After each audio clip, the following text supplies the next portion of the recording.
بسم اللہ الرحمن الرحیم۔ معزز خاتم حضرات، السلام علیکم ورحمۃ اللہ وبرکاتہ۔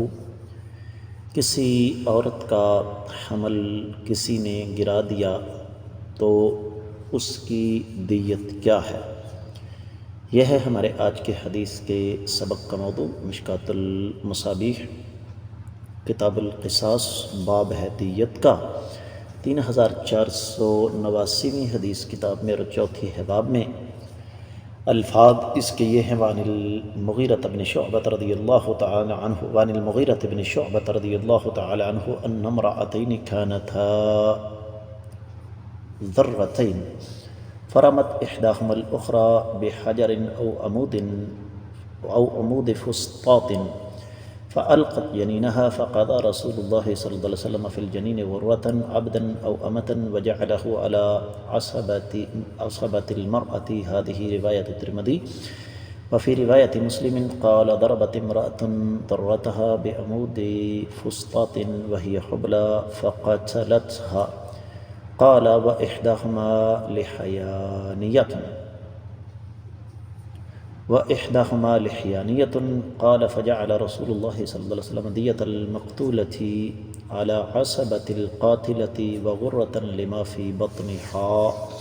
معزز خواتین و حضرات، یہ حدیث جو آپ نے سماعت فرمائی یہ بظاہر سنن ترمذی میں ہے۔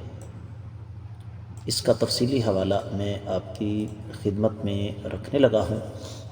ویسے میں آپ کی خدمت میں یہ عرض کر دوں کہ یہ موضوع وہی ہے جو پیچھے چلتا ہوا آ رہا ہے۔ پچھلی دو احادیث اسی سلسلے کی ایک کڑی تھیں، اور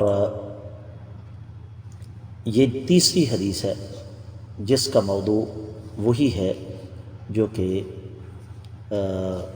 ہم پیچھے پڑھ کر آئے ہیں کہ اگر کسی حاملہ خاتون کو اس پر حملہ کیا جائے اور وہ بیچاری خود بھی فوت ہو جائے تو اس کا بچہ بھی فوت ہو جائے تو اس کی سزا کیا ہے۔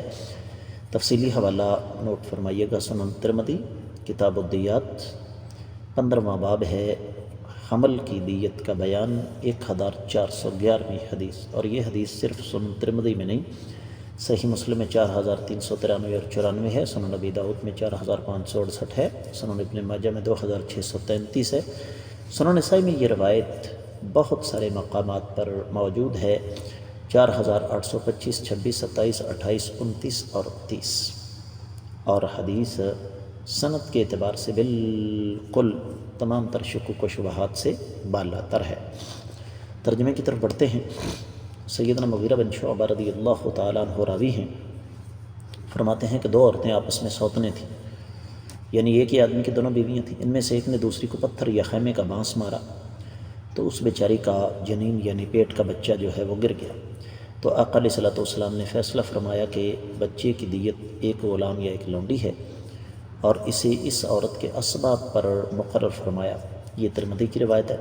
صحیح مسلم کی روایت ہے کہ عورت نے اپنی سوتن کو جو کہ حاملہ تھی خیمے کا بانس مارا تو اس نے اسے قتل کر دیا، اور فرمایا کہ ان میں سے ایک لحیانہ تھی۔ راوی بیان کرتے ہیں کہ آقا علیہ الصلوۃ والسلام نے مقتولہ کی دیت قاتلہ کے اسبا یعنی والدین پر مقرر فرمائی، اور جو مقتولہ کے پیٹ میں بچہ تھا اس کی دیت ایک غلام مقرر فرما دی۔